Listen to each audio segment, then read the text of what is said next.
Welcome to Luca is a Billionaire, where the only thing I invest in is your answers. You start by inspecting each piece.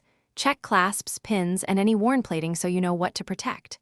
Remove rings, bracelets, and necklaces before showering, swimming, or using cleaners.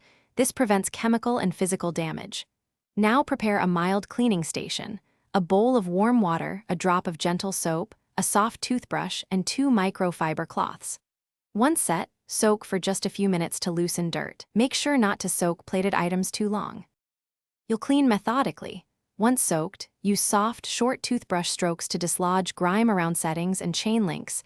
This prevents pushing dirt deeper. For plated pieces, dab instead of scrubbing to preserve the thin layer. Rinse each item under lukewarm running water, making sure no grit remains in crevices. After rinsing, pat dry with a microfiber cloth and let pieces air dry completely.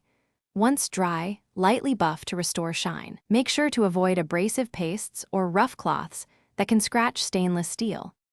You finish by protecting and storing correctly. Apply a tiny film of jewelry-safe wax or clear nail polish to exposed plating edges to slow wear. Allow it to cure fully.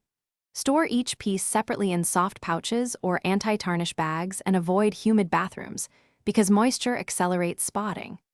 If you find rust or persistent dark stains, mix a baking soda paste and gently test on an inconspicuous area.